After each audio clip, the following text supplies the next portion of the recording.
ચાલો તો આપણે આજે ધોરણ 3માં વિષય સામાન્ય જ્ઞાન પ્રકરણ 1 ગુજરાતનો પરિચય ભણીશું. આ પાઠ માત્ર ધોરણ 3 માટે નહીં, આગળ ધોરણ 8 સુધી કામ લાગશે. ઓકે, તો હવે આપણે જોઈએ આગળ. ગુજરાતનો પરિચય. પહેલો ટોપિક છે આપણું ગુજરાત. તમારી સ્વાધ્યાય પોથીમાં 2 ગુજરાતના નકશા, 2 ભારતનો અને ગુજરાતનો નકશો પણ આપ્યો હશે. તો ચાલો હવે આપણે પ્રથમ ટોપિક ભણીએ. તો આપણું ગુજરાતની સ્થાપના. તો હમણાં જ આપણે 1 મે ગઈ તો ત્યારે આપણા ગુજરાતની સ્થાપના થઈ હતી. આપણું ગુજરાત ટોપિકમાં આપણે ગુજરાત રાજ્ય વિશે ઘણું બધું ભણીશું. ગુજરાતની સ્થાપના. ગુજરાત રાજ્યની સ્થાપના 1 મે 1960ના રોજ થઈ હતી. પાટનગર. ગુજરાતનું પાટનગર હાલમાં એટલે અત્યારે ગાંધીનગર. અને સ્થાપના સમય એટલે જ્યારે 1 મેના રોજ સ્થાપના થઈ ને ત્યારે અમદાવાદ હતું. હવે એવો પ્રશ્ન પણ પૂછાઈ શકે છે કે સ્થાપના સમયે ગુજરાતનું પાટનગર કયું હતું? તો અમદાવાદ. જિલ્લાઓ હાલમાં 33 જિલ્લાઓ, મતલબ અત્યારે 33 જિલ્લાઓ છે. સ્થાપના સમય મતલબ જ્યારે 1 મેના રોજ સ્થાપના થઈ ત્યારે 17 જિલ્લાઓ. તો આ પ્રશ્ન તમને ખરા ખોટામાં આવશે. તાલુકા 252. તાલુકા 252 હતા. જ્યારથી સ્થાપના થઈ ત્યારથી અત્યાર સુધી 252 તાલુકા જ છે. ગામડા 18,225. હવે તમને તાલુકામાં અને ગામડામાં ભૂલ પડશે જ, તો તમને એક ટ્રીક શીખવાડું. તાલુકા 252 અને ગામડા 225 225. તો ઓકે, હવે આપણે સ્કૂલમાં અમુક વાર થતું હશે, ઘણા બધાની જોડે થયું હશે, મારી જોડે પણ થયેલું છે. તો હવે તાલુકા 225 225. તો 2 બેસ્ટ ફ્રેન્ડ હોય તો એને કોઈ દિવસ જોડે બેસવા દે? તો 2 એટલે 2 આ બેસ્ટ ફ્રેન્ડ છે ને આ પણ બેસ્ટ ફ્રેન્ડ છે, તો આ બેને જોડે બેસવા દે નહીં ને કોઈ ત્રીજાને વચ્ચે લાવે. એટલે તાલુકામાં 2 બેસ્ટ ફ્રેન્ડને ના બેસવા દેજો, એવું યાદ રાખવાનું. ઓકે. પ્રથમ મુખ્યમંત્રી ડૉક્ટર જીવરાજ મહેતા. તમારી સ્વાધ્યાય પોથીમાં ફોટો આપેલો છે પણ પીપીટીમાં નથી. પ્રથમ રાજ્યપાલ મહેંદી નવાઝ જંગ.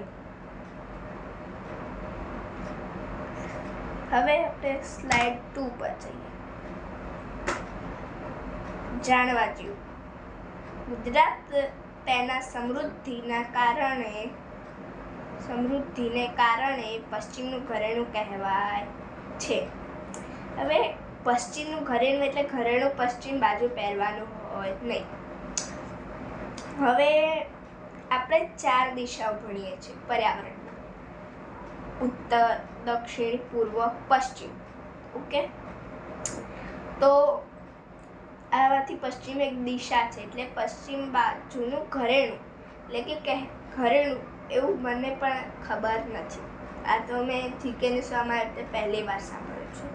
મેં પણ ગુજરાતમાં આવેલું લોથલ વિશ્વનું સૌપ્રથમ બંદર હતું એવું માનવામાં આવે છે. હવે તમે ધોરણ 6માં 7માં 8માં તમારે એક નવો વિષય આવશે, SS સામાજિક વિજ્ઞાન. તેમાં તમારે 6થા ધોરણમાં અત્યારે કોર્સ બદલાઈ ગયો એટલે આવું નહીં આવતું હોય, પણ જૂની પાઠ્યપુસ્તક હતી ને ત્યારે એવું આવતું હતું કે લોથલ એ વિશ્વનું કયું બંદર છે સૌપ્રથમ. બે રીતે પ્રશ્ન પૂછાય છે. લોથલ વિશ્વનું કયું બંદર હતું? વિશ્વનું સૌપ્રથમ બંદર કયું હતું? તો કે એવું માનવામાં આવે છે. હવે અત્યારે ઘણી શોધખોળ ચાલી રહી છે કે લોથલ વિશે, પછી હડપ્પીય સંસ્કૃતિ વિશે ઘણી બધી શોધખોળ ચાલી રહી છે. તો એમાં આપણને ઘણા અવશેષ પણ મળ્યા છે. તેના પરથી એવું નક્કી કરવામાં આવેલું છે કે લોથલ એ વિશ્વનું સૌપ્રથમ બંદર હતું.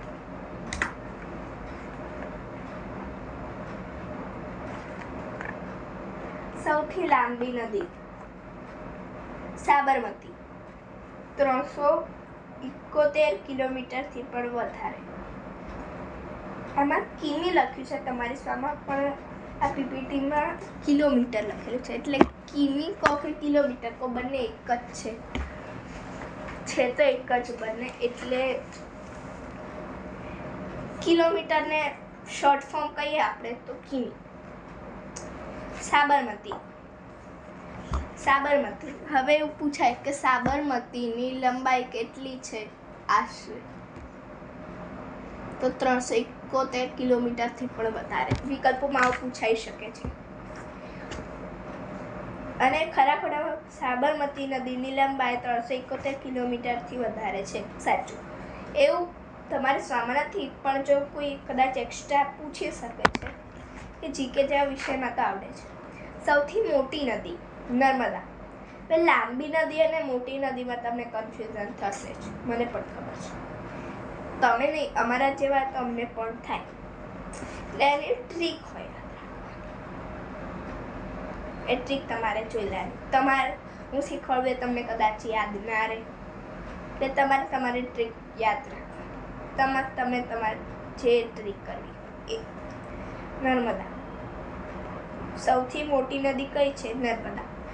કુલ લંબાઈ 1310 કિલોમીટરથી વધારે.